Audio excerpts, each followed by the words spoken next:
Coming Back is a 100% listener-supported podcast. To support the show and to get your hands on some really cool podcast swag, head on over to patreon.com/ShelbyForsythia. Support the show for as little as $1 per month and change or cancel your support at any time. Your support keeps Coming Back ad-free, which is really awesome. Thank you.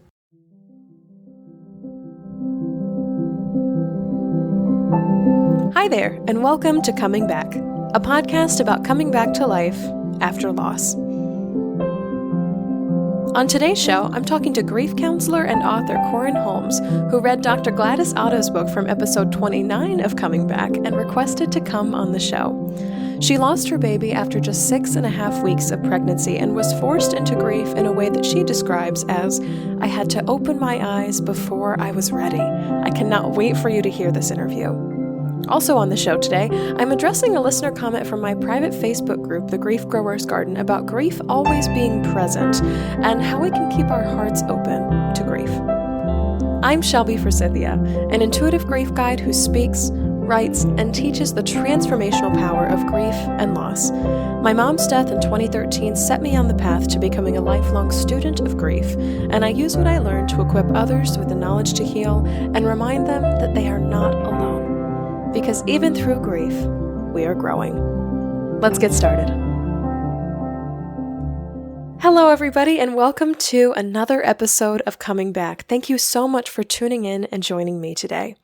Before I dive into the top of the show, I want to let you know that this week I have been featured on another podcast that I highly, highly recommend. It's called Dealing with My Grief, and the host Darwyn and I sat down for an hour-long interview about the loss of my mom, the process of losing my faith before my grief, and especially because of my grief, and my journey into how I got to be doing what I'm doing now, which is this, the Coming Back podcast, and speaking to all of you. Darwyn's podcast, Dealing with My Grief, is one of the first podcasts I ever listened to about grief and loss because it's one of the earliest ones that I could digest. Most of his episodes are less than 20 minutes long, and they're just these short, deep musings on how grief affects our lives and how grief has specifically affected his life since losing his father. Especially when I was first looking for resources after my loss, 20 minutes was about all I could emotionally and mentally handle. Of course, every so often you'll see Darwyn throw in an interview episode or a longer episode as a treat, like the episode that I'm featured in. So I will definitely put a link to that episode that came out today in the show notes where you can check that out. If you're not already a member of the Grief Growers Garden as well, I encourage you to join, especially if you like what you hear on Dealing with My Grief. Darwyn, the host of Dealing with My Grief, is a lovely, lovely active member of the Grief Growers Garden and is just really great at holding space and being curious about people's lives as they're going through hard times. Alrighty, so speaking of my private Facebook group, The Grief Growers Garden, I want to get into a comment that was made on a photo that I posted in the group last week. So last week I was prepping for the top of the show for last week's episode, which was all about pet loss, and in the Grief Growers Garden, I posted a photo of my cat. Now, my cat that I have right now, his name is Gigi. He is only 5 years old, and he's in great health. He's very much alive. But in the caption of the photo where I was talking about pet loss, I noted how the losses of previous pets in my life have kind of groomed me, if you'll pardon the pet pun, for the death of Gigi, for Gigi's impending death. I know it's coming, and it's something that I actually think about on a pretty regular basis. And one of my grief growers commented something along the lines of like, wow, isn't it a shame that you can't fully enjoy this time with him anymore? Isn't it a shame that grief is something that clouds our joy? Isn't it a shame that none of us in this group, or none of us who are grieving, period, can ever experience life without also thinking about death? And I wanted to do a whole top of the show on this because it's really significant, so much so that it came up in the interview that you're going to hear today as well. Grief has this tendency where you experience it once, and once you wrestle with it and have your eyes open to it and deal with it in your life, you cannot get rid of it. Pastor Rob Bell, who also has a podcast I love, we're all about podcasts this morning. Pastor Rob Bell talks about awakening and revolution a lot on his podcast, and he's been using this line lately that I picked up on of, once you see, you can't unsee. Once you hear, you can't unhear. Once you taste, you cannot untaste. And as application for grief, you cannot undo the effects of grief. And as I note with our guest Karin later in the show today, there's always this portion of your mind that's permanently devoted to grief. Sometimes it's 10%, sometimes it's 5%, sometimes it's 1%. But from the moment your loss happens and for the rest of your life, thoughts of loss, death, dying, and needing to grieve are always going to be like this ever-present part of your life. You will never experience, from this moment on, you will never experience that totally uninhibited joy again. I think this is why so many people are nostalgic for childhood, because it's that time when you didn't know. You will never experience that innocent freedom of just being alive again. You will never experience this feeling of invincibility again. And throughout your life, like after grief, you might get like brief flashes of what that feels like, but that 1%, 5%, 10% of your brain that is permanently thinking of grief will always pull you back to the reality of grief. As in, oh wait, they're not here to see this anymore. Or, oh yeah, the last time I risked this in a relationship, I got left. Or, I love my cat so much, and one day I'm gonna have to bury him. Or, holy shit, I'm not as excited as I was the first time we announced it. Why? Oh, because we lost our first baby. And grief growers, I'm not meaning to come at you today being a downer. This is just a fact. This whole grief setting up shop in your heart forever thing is just a fact. Grief has filed all of its change of address forms to a tiny little P.O. box in your heart. And sometimes grief consumes all of your heart and whirls in like a tornado or an anchor or a big black cloud, and that's what people normally associate with grief. But there's also this other part of grief that sticks with you forever, this piece of grief that just leaves little post-it notes tacked on the walls as this quiet reminder that it still exists. Once it comes in, it never truly leaves. And it is a shame. It's a shame that we can't undo what we've felt and what we've been through and what we've seen. It's a shame that we can't look at our relatives and our pets and our jobs and our lives and see them as anything but temporary anymore. It's a shame. It totally like F's up your worldview, for lack of a better phrasing. There's a lot of uncertainty and insecurity in that, and there's this deep sadness and anger and feeling like we don't have anything or anyone else to truly cling to anymore. But what is also there, and I'm getting chills right now, this is a really big cracking open today, grief growers. What is there amongst these tiny little post-it note reminders that grief is still around? Is this opportunity that we have to cherish. What this never-ending 1%, 5%, 10%, 100% grief presents us with is the opportunity in our lives to savor, cherish, and treasure every single little element of our lives. In recognizing how fleeting every single thing is in the world, our bodies, our friends, our family, our pets, our homes, our jobs, grief is this nagging, annoying little reminder that we could lose it all. So focus on it and treasure it now. Get consumed in it and absorbed by it and loved in it and comfortable with it now, because you could literally lose it tomorrow. And do not get me wrong today, grief growers. I am not preaching being grateful out of fear. This is such a hard line to toe here. I'm not telling you to be grateful because you're afraid.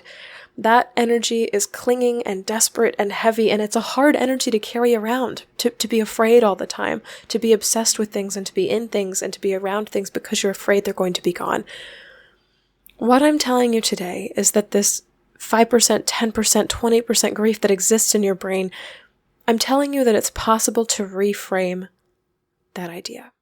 When you get irritated or miffed by this idea of, oh, it's such a shame that we can't look at anything anymore and not think about how hard it's going to be one day, just pause, hit pause here and say, oh yeah, it is a shame. But it's also this opening, it's this cracking open, it's this opportunity to love it and love it hard and not be distracted by stupid little things or petty details.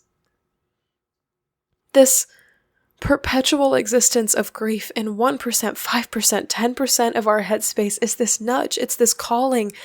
It's irritating, but it's this wake-up call and this reminder to be more present right now, so we're not afraid of the future.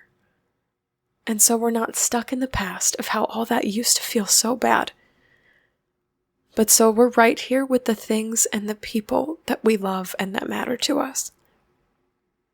This little tiny 1% of grief that we're always going to carry around, it says, hey, excuse me, you're going to lose this someday. And that will take away 1% of your joy. But what it presents you with is this opportunity to embrace the remaining 99% with your heart so open. I'm on the verge of tears, grief growers. I don't know why, but this is such a huge message that I want to send through this podcast today. People call this concept grieving with your heart open, saying, I've only got 99%, but I'm giving it all I've got left. This hurt once, but God damn it, I'm going to do it all the way again. I am trying again. Guys, this is so brave. It's the scariest fucking thing in the world. But I wrote this sentence in the About section on my website, and I'm calling to it now. It's calling to me now.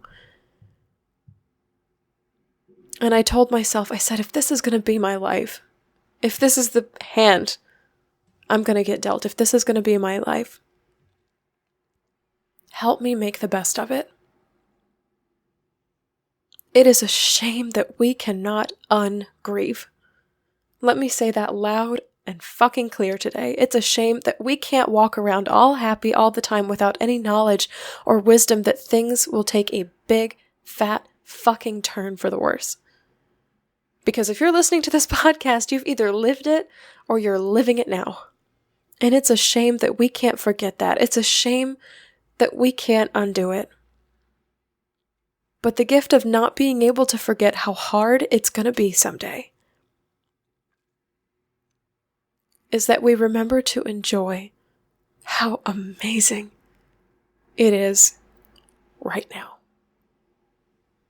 Grieving with your heart open. Oh, grief growers, I've gotten chills so many times writing this piece for you and speaking this today. This is a real heart truth for me. If you want to continue this conversation, if you want to talk about reframing the permanent residence of grief as grieving with your heart open, please, I would so love it if you would join me on Facebook Live this Monday, February 12th at 1 o'clock Central Time. All you have to do is like my Facebook page, which is Shelby Forsythia Intuitive Grief Guide, to be notified when the broadcast begins. Next up, we'll talk to Karin Holmes about her miscarriage experience and how her journey through isolation, personal blame, and grief led her to become a grief counselor and now a published author. Karin Holmes is an author and grief counselor who is passionate about supporting bereaved families after the loss of their child or baby. Karin also provides mental health support for anyone going through a tough time, both in person and online. After her own loss, a miscarriage in 2011, Karin began writing to deal with her grief.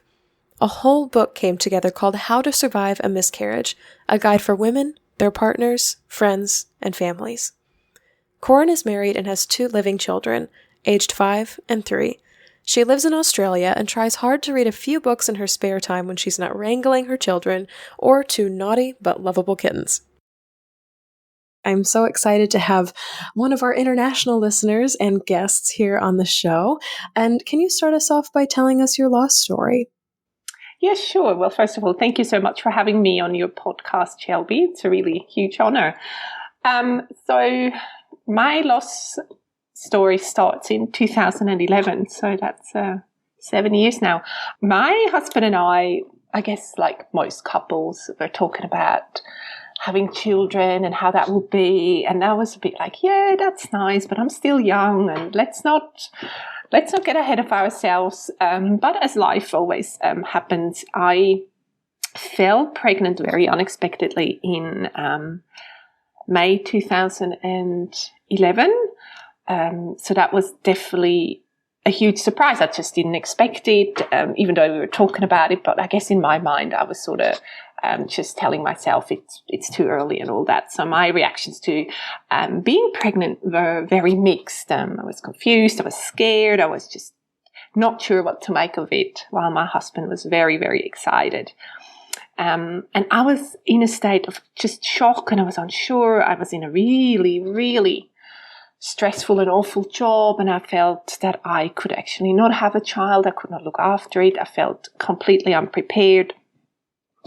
And so that was went back and forth for a few weeks, and I just could not make up my mind what I was what I was supposed to think about being pregnant. And as it happened, the sort of my mind was made up for me when I started bleeding and cramping at around 6.5 weeks pregnant. So just when I was coming to terms that, yes, I am going to have this baby, and oh my gosh, I'm going to be a mom, sort of these positive feelings kicking in, it all went wrong. And I ended up going to hospital where they were quite blasé about it. It's like, oh, it's still early in a pregnancy. It's very common to lose a baby. And I was in disbelief, because I was thinking, I just decided that I want this baby, and now someone is telling me that I'm going to lose it. And because of the type of miscarriage that I had, there are a few different types, and mine is called a missed miscarriage. So that means my body attempted to get rid of the pregnancy but wasn't successful. So some pregnancy tissue passed, but most of it stayed in the womb. So that then obviously creates potential health hazard for me, because it can go toxic and get worse from there. So I needed to have what they call a D&C, so dilation and curettage, where they basically scrape out your womb and make sure that any tissue and the embryo will be removed.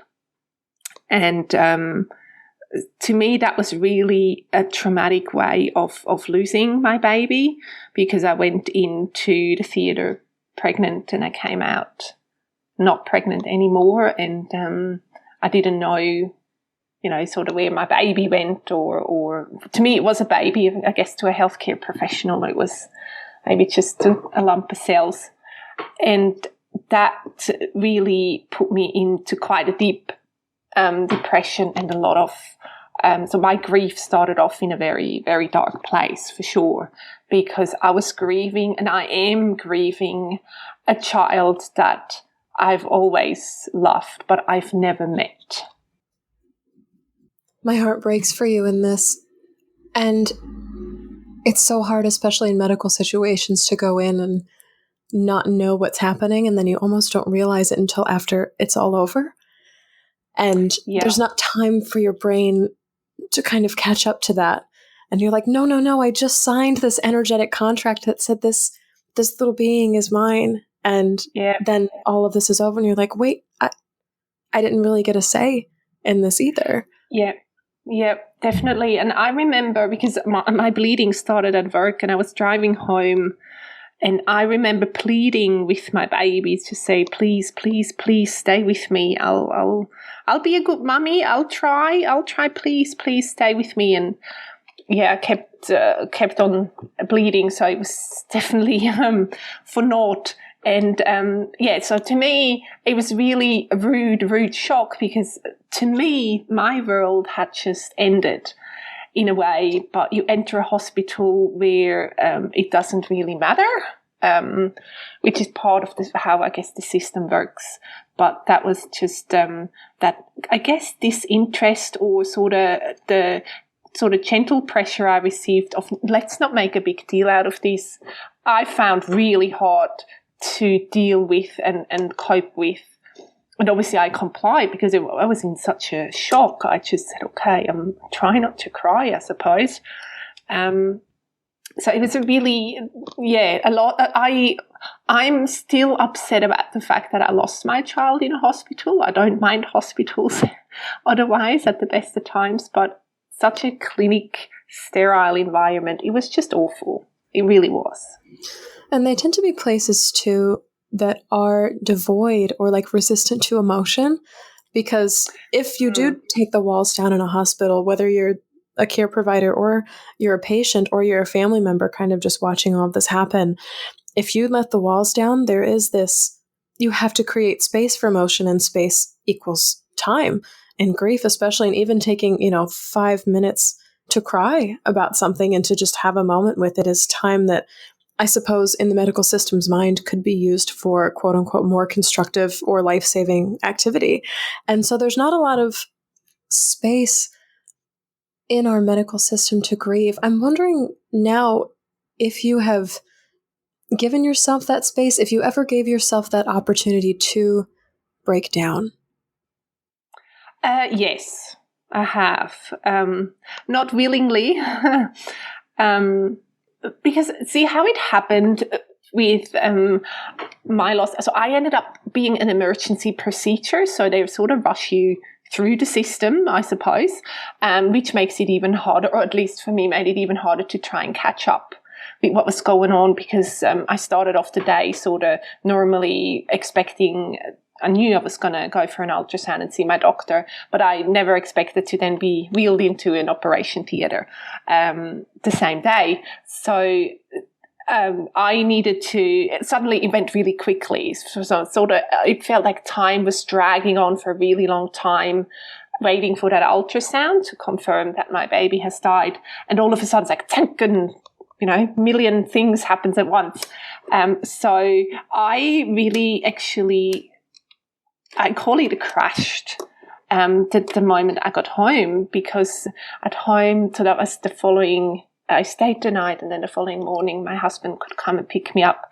And that time where I was lying in my bed, it was quiet in our house, it was just me and my husband, that's where it really hit me, that indeed I just lost my baby, and it all had sort of just fell apart then. Like this is like an instant plunge into darkness. And what did that, I mean, this seems like totally new territory for you. Have you had like a background in loss before? Had anything of this level of trauma ever happened to you before, or where you kind of have no reference to go on? No, that was definitely my first contact with loss, or at least with a loss that meant so very much to me. And that sounds really, really stupid, but it is true. I did not really know that much about pregnancy loss either. So I didn't even know that this is common and that I'm not the only one, because it certainly felt like I was all alone in the world. Oh, yeah. So that was a whole new level of learning, or sort of coming to terms with. So this was definitely huge shock for me, just in the grief in itself, experiencing a loss in itself. I'm not used to that. And then having, every loss is complex, in my opinion. But I feel mine was a bit more complex because I have lost someone I have never met but was part of me. And that is definitely the part that I grappled with the most, because I felt so empty afterwards in these days and weeks after. And I was unsure if that's okay to feel that way, or am I just supposed to get up out of bed and go back to work and pretend nothing happened? So I still remember this really just feeling unsure, like, what am I supposed to feel? What am I supposed to do? Because if I had lost my mom or my dad, everyone would be like, oh gosh, that's terrible, like, I'm so sorry. But if you say, I have lost my baby early in pregnancy, everyone's like, oh well, oh yeah, get over it. So I felt very isolated, I felt very lonely, and life didn't make much sense, because to me it is and was a huge deal, but no one cared. So sort of finding my feet again in a world post-loss has been hard. Definitely has been hard. What was the story that you were telling yourself? Oh, well, it was a bit dark to start with. Sure. Because like many other women who lost or lose a baby in pregnancy, or maybe even during birth or after birth, naturally we blame ourselves. So my story was all about, I have failed. I have failed my baby, I had failed my family, I had failed myself. I can't even get the one thing we're technically supposed to do on this planet right.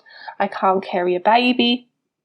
So there was a lot of blame, there was a lot of shame, guilt, anger. So really dark, strong emotions that dominated my story for a long time, because that's the only thing that made sense to me. Part of that is definitely that I just didn't know how to grieve. I did not know anything about grief.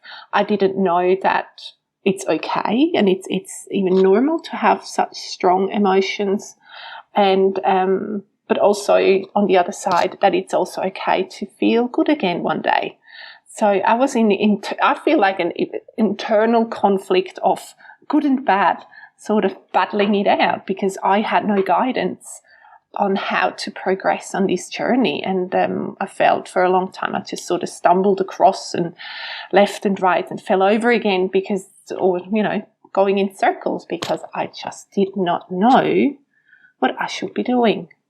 And that's such a familiar story to me, and I'm sure so many other grievers who are listening, because the first time that we experience loss, not only are we experiencing all of these emotions for the first time, but we have to come into contact with all the stories about loss that we've ever told ourselves, or that anybody has ever told us through our entire lifetimes.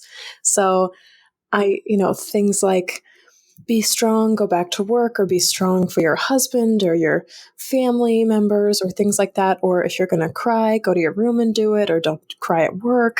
Or, if you just get busy and stay distracted, time will heal all, like things like this. And I'm curious to know for you, when was kind of the crack in this? When did you kind of reach a place, or maybe what called to you to say, maybe there's more than what I should be doing? Maybe there's more than this dichotomous good, bad, should be doing, should not be doing in your grief process? Because this image of this really vivid image that you shared of stumbling and walking through and left and right and falling over yourself is so familiar, because grief is very, at first especially, it's just very non-directional. It's like somebody conked you over the head and it's like, okay, now walk in a straight line. And you're like, I don't even know where my feet are. Yes, and I'm laughing, but it's horrible. Right. It's a horrible experience, because for the most part, we schedule our lives and we kind of have our map planned out and everything. But I'm wondering when kind of the first glimpse of that was for you, that's like, maybe this is not everything that grief is for me. That was actually when I reached out to a support organization here that has a free support line where you can call up and you can talk to someone. It's called SANS, and they do a lot of work with pregnancy loss, and obviously a lot of their members have had losses later on, late miscarriages, stillbirth. So I was a bit apprehensive calling and saying, oh, I'm actually struggling with a miscarriage, because I still thought, okay, I'm supposed to not make a big deal out of this. I'm supposed to get over it. I felt weird or not, abnormal for having all of this grief. And, but I called anyway. And I just spoke to the most lovely, understanding and kind lady who, for the first time, other than myself and my husband, took my loss and my grief seriously and said to me, yes, you are entitled to this. And yes, it is a real loss. And I was just blown away that a total stranger would give me this kindness when others around me would not, who knew me and were supposed to support me, were not doing that, but a complete stranger would. And that triggered, finally part of my healing, because I felt that, I'm not crazy, actually. This is real and my emotions are real and I need to listen to them. I need to work through them with them. And that felt, even though it was painful to talk about it, it felt oddly empowering. And it was very much a surprise because I expected to be brushed off and instead I was taken seriously. So that was huge for me and still is, and something that I have taken away with me and want to incorporate into my work as a counselor when someone comes to me with grief, that we need and I need and want to take it seriously and give that much needed validation, because as a society it seems we sort of set up terms as to when a loss is acceptable to be talked about. And basically the longer, and even it's sort of like we're most supposed to be most upset if someone dies young, or has maybe is a family man or woman and has small children and then they die, and then that's like totally acceptable to be upset. But even when someone old dies, then we're like, oh well, they had a good life.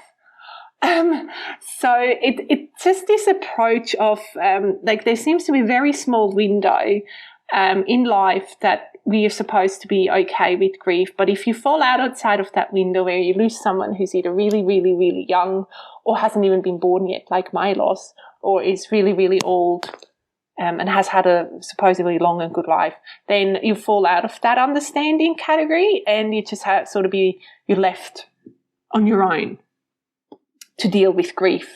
That because it comes across to me as it's just not good enough to give attention to. Yeah, so it's not big enough or impactful enough, or your relationship wasn't as deep or strong. Yeah. Stories. Yep. That's very true. Yeah, and even when it's someone like your loss, Shelby, where you lose your mom, people might often say, "Well, but you're grown up, so what do you need your mom for?" Yeah. Oh God, and that breaks my heart even hearing it, because it doesn't. No, I'm sorry. Especially for a mother. No. It comes up for mother loss, and it doesn't come up very often. But when it does, it's just like, wow, I can't believe you said that. And then to look at your loss, that's so.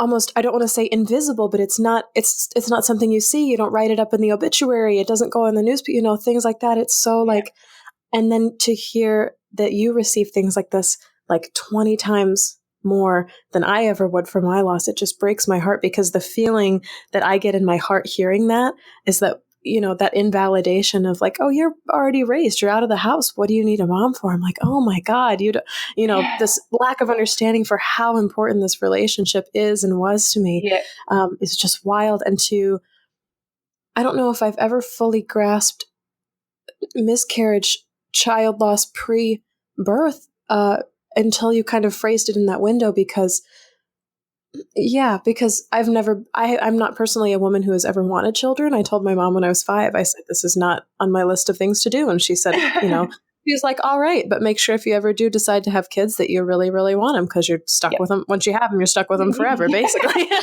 and I mentioned it again at 14 and I mentioned it again at 21. And she was like, it's okay if you don't want to have kids. And so this maternal attachment I've always had, and this is something I'm admitting for the very first time on this podcast, is as a 25-year-old female-bodied cisgendered woman, I've always had a hard time connecting to this maternal feeling, even before my mom died. A lot of people are like, oh, you're just blocked because your mom died and you don't have a maternal influence anymore. I'm like, no, I've just never felt this desire to be a mom. And there's some shame in that too, but I've never been able to fully, I feel like, latch on to this story of losing something that's so intimately connected to you until you rephrased it that way. So thank you for that. That was incredible. I wasn't expecting that today, and I'm just like overwhelmed by it, and it's really cool.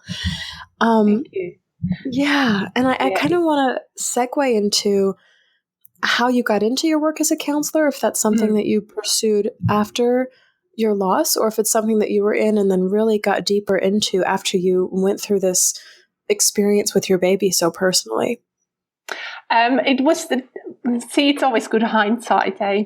It triggered, or it started my journey to become a counselor, because I felt so lonely after my loss. And loneliness, it's not necessarily bad, but it was awful. Like literally, I felt the world is just, I'm in sort of a cage, and the world moves around me and treats me like it wants nothing to do with me. And I felt like I didn't matter anymore. Certainly my baby doesn't matter to anyone. And it's hard. It's heartbreaking. It's soul destroying to realize that you're in the midst of grief and darkness and no one cares. So I knew that I cannot put up with this, because it's not fair. It's not right. It's simply highly inappropriate that we force women to just grieve in silence, if at all, to deny that this life existed. Because I do, honestly, I would like to challenge anyone to actually think about how they could try and imagine how it feels when someone dies inside of you. That's like a whole other level of messed up. Yeah, and I've never heard it phrased that way either. But that's striking me again, and just like to have another human die inside of you is, pardon my French, but holy shit. Like, it's mind-blowing. And we see things like miscarriage, things like late-term abortions, things like stillbirths portrayed in movies and media and stuff, but that feeling is never completely relayed until you experience it yourself. Yeah, and it's really, it's hard to say, but that is what it is essentially. Because any other loss, I really don't like sort of saying, my loss is so much worse than yours, because they're all terrible. But I feel strongly that it adds that complex level of feelings of, especially in early pregnancy, where you don't feel anything, because babies really don't make themselves known until a bit later, when they kick you and annoy you and push on your bladder and all that. Mm-hmm. But nonetheless, that baby was alive. My baby was alive, and then it was not. And I would like to then just say, okay, this is why it's a real loss. And I just want to. My original motivation to become a counsellor is to make sure that no one ever has to go through this alone like I did, and being left alone with this complex feeling and this just the complexity of it all, that you knew one day you were pregnant, so a baby was growing, and the next it was not, and technically from the outside you look the same, nothing changed yet. And I want to make sure that no one has to go through this alone ever again, because it's not right. It's a moment where we need our village or our people around us the most, because someone just died, and it should not matter if that someone was with us for 6 weeks or for 65 years. It should not matter. A loss is a loss. And that's why I'm really passionate about trying to change that any loss is a real loss, and we need to give people the room to grieve them. It's so perfectly phrased. And I'm thinking about this community of women that you are directly supporting. You're like, I'm in this for you. I'm in this for everybody, but I'm in this for you to make sure you never have to do this alone again. And what has been your contribution to that specific community of women, to all of these moms? Oh, oh goodness, that's a hard question. Well, I'm hoping I can contribute by being a counselor and seeing people either face to face or online. And I'm hoping that, so I've written a book because before I was a counselor, I was a journalist. So writing comes naturally to me and has been obviously the first go-to thing to do for me to try and cope with my loss. So I started writing, and eventually that, again, driven by that feeling of loneliness and just desperation and feeling so unsupported, I thought about, okay, what would I want people to know, what they should do to support someone who has suffered a miscarriage. So that's how I started writing at first, just for myself. And then eventually a whole book came together because after my very positive phone call with the support organisations, I ended up going to meetings and joining online groups, and I ended up talking to a lot of other lost moms. And so bit by bit, my book came together, which is How to Survive a Miscarriage, a guide for women, their partners, friends and families, because I tried to obviously give practical advice to women who are the main, in my opinion, main sufferers of losing a baby, but also for their partners who are often on the sideline, not knowing what to do and dealing with their own grief that apparently also no one cares about, and advice for friends and family. So how should you support someone, either a woman or a couple who has suffered the loss of a baby? And hopefully my book can serve as a contribution to helping others through their grief. That's so phenomenal, and I'm so excited to share this with the rest of the grief growers who are listening to the podcast today. And I'm interested to know maybe one or two takeaways from your book that were based on your own experience, in terms of the ways maybe that you were not helped, that you wish you would have been by friends and family, or maybe something that you wish people knew about women experiencing a miscarriage. Sure. Yes, because I had a lot of negative experiences after my loss. So in the book, I put a list together of things that you do not say to a woman who just suffered a miscarriage. So that's, things like, oh, it's very common, or you're still young, you can have another, or focus on the children you have, heaven needed another angel. All of this just like awful things that people say, because just to sort of frame it, for not everybody knows that, but in medical terms, a miscarriage is considered until week 20 of a pregnancy, and after that, if a baby dies, it's considered stillbirth. Don't ask me why we need to make this differentiation, but basically, I'm talking to women who mainly lost babies early or late miscarriage, and even it doesn't matter because, like, why would you say things like that? So it's like, oh, no. Mm-hmm. So, and I heard them, and it's like, no. Big no to that. But also what I was really have been passionate about for my book was really practical advice, because I didn't know when I started out on my grief journey that it's actually okay to have a ritual or proper coping strategy, anything that helps make the loss more sort of graspable, just more, I guess, real. Like you can touch it. Yes, exactly. And so that's what I wanted to put in the book. Like, it's okay. And please even do that. Please do that. Pick a ritual and do, like, if you want to plant a tree in memory of your baby, do that. If you want to bake a cake every year the due date of the baby comes around, then do it. Like, even throw a party. come on, like there's no limits. Do what feels right for you and what helps you heal. Because no one told me I can do that. I needed to work that out myself. So that's a really strong message as well, because we need, as women and as partners, we need to do what feels right for us to heal and remember our babies and keeping their legacies alive in a way that fits for us and nobody else.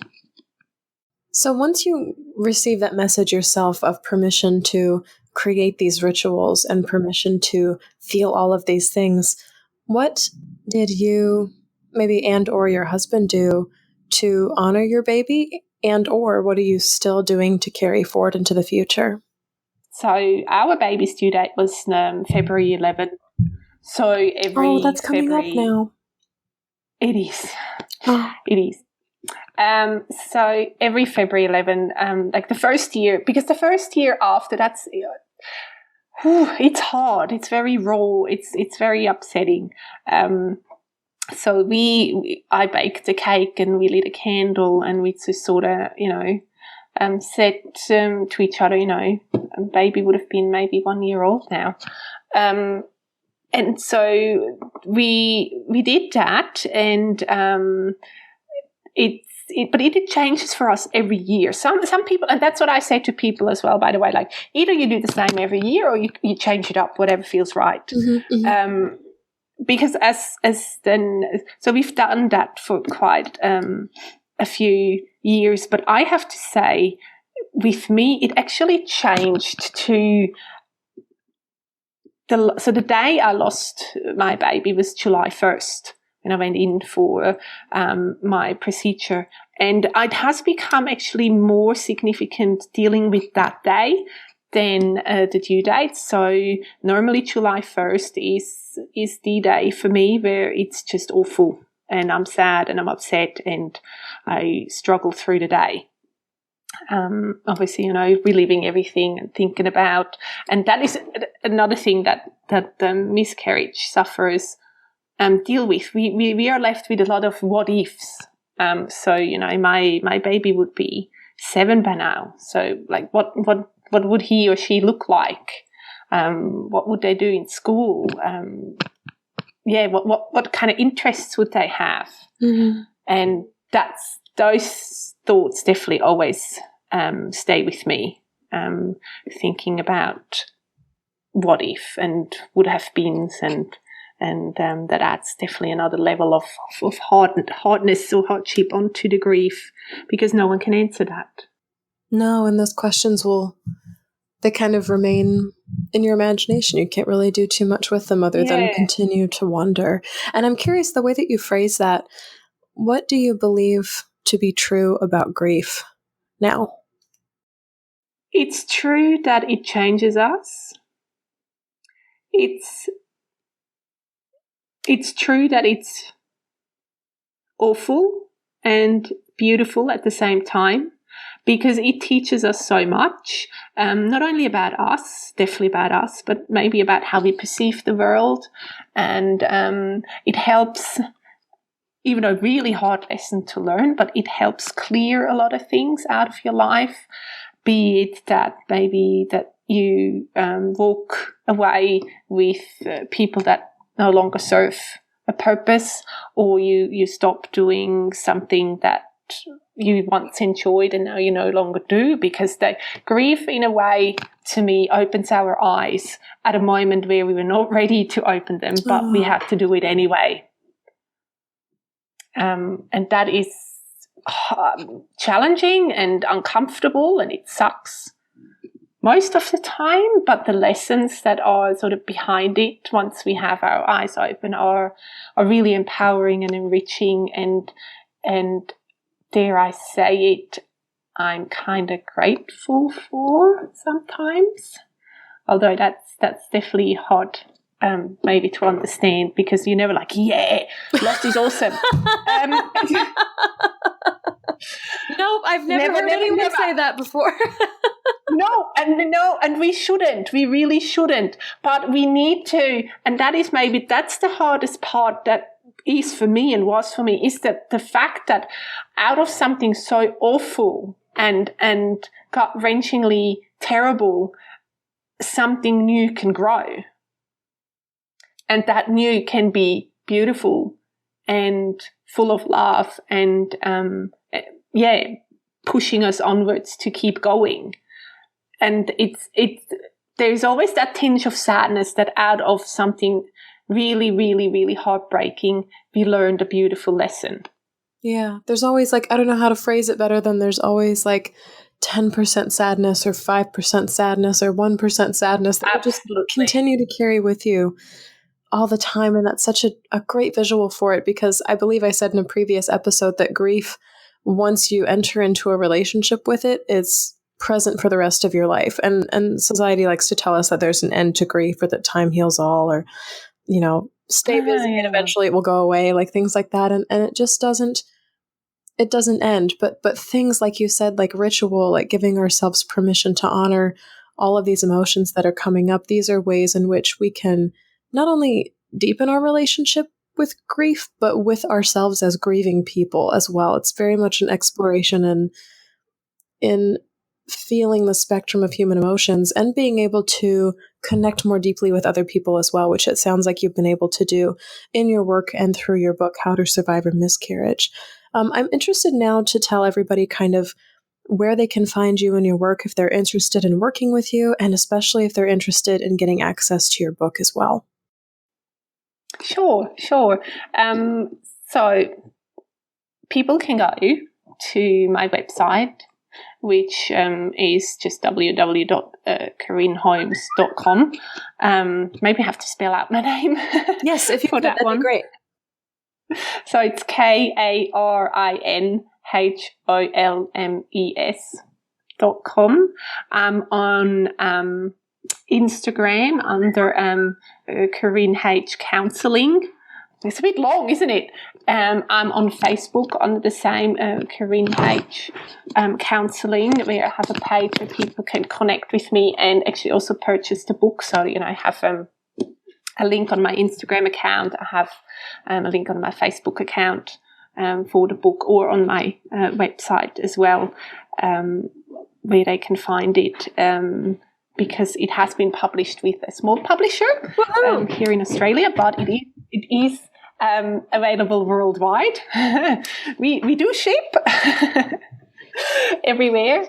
So, yeah, I think you just need to remember how to spell my name, which is KarinHolmes,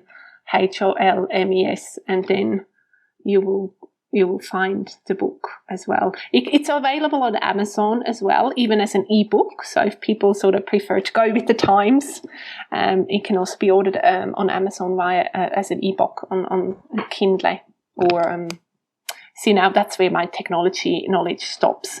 But it's an ebook and a proper book, so to speak. Some people call Amazon a necessary evil to getting your work out into the world, because it is the place where pretty much everybody goes to search for things. Yeah. So Karin Holmes Counseling on all social media platforms. And then, of course, if you can't find it there, How to Survive a Miscarriage on Amazon.com. Yeah. Oh, you can Google it too. Absolutely. And I actually found you by Googling it. So that was super easy. Which is phenomenal. Because I feel like I'm sort of still floating a bit in this World Wide Web. It is kind of a pool you just enter into, and you're like, I'm not sure that there's a ladder to get back out, but here I am. Exactly. Yep. Listen to me. Yes, I'm here. I have a message. I love it. That's what we're all doing here. That's what I'm definitely doing here. That's it. But this has just been such a valuable conversation. I think this was eye-opening for me in a different way, because I've never framed miscarriage in the way that you framed it for me. So I really want to thank you for that, and thank you for joining us on Coming Back today. I hope that some of our grief growers will be reaching out to you, and that your work will continue forward, because it sounds like you just have this soft spot. I'm kind of getting chills as I say this. You have this soft spot for this stranger who was more or less forced to leave you, for all these strangers that are asking to come to you. And it's just, I love that painful balance. That's what grief looks like. The aftermath of grief looks like. So I've just so appreciated this conversation today. Thank you so much, Karin. Me too. Thank you so much for having me and letting me talk about my grief journey. Thank you. So that's all for this episode of Coming Back. Thank you so much to Karin Holmes, who blew my mind with the words coming out of her mouth. I hope she's introduced you to some new phrases and some ways of thinking, especially about miscarriage as well. Karin came back by reaching to the Australian support group SANDS, which is spelled SANDS, where she spoke to a stranger on the phone who finally acknowledged her grief. You can find a link to SANDS in the show notes. Karin also came back by writing and connecting with other grieving mothers. You can find a link to Karin's work in the show notes. Join me for Facebook Live this Monday, February 12th at 1 o'clock Central Time. We're talking about the idea of how once we grieve, we can't un-grieve, and how the permanent presence of grief can be reframed as a chance to grieve with our hearts open. And we received a new Patreon supporter this week. Shout out to Kevin, who's supporting the podcast on Patreon this week, a friend of mine who makes the best cocktails in all of Chicago. Thank you so much, Kevin, for keeping this podcast going. As a reminder to all of you out there, Patreon is a set it and forget it way to support the show each month. If you love the work that I do, you can find a link to my Patreon page in the show notes if you'd like to support just like Kevin. Another way to support the show is to subscribe and tell a friend about Coming Back, because you never know what someone you love is going through. Thank you always to Mr. Addie Goldstein, who composed our theme music. You can find me on Facebook at Shelby Forsythia, Intuitive Grief Guide, Instagram at Grief Guide Shelby Forsythia, or simply shelbyforsythia.com. If you'd like to leave a question or comment for a future show, leave a voicemail or text 312-725-3043 or email me at shelbyforsythia.com, subject line podcast. As always, it was beautiful sharing this space and time with you today. I see you. I am proud of you and the work that you're doing in the world, and I love you. Because even through grief, we are growing.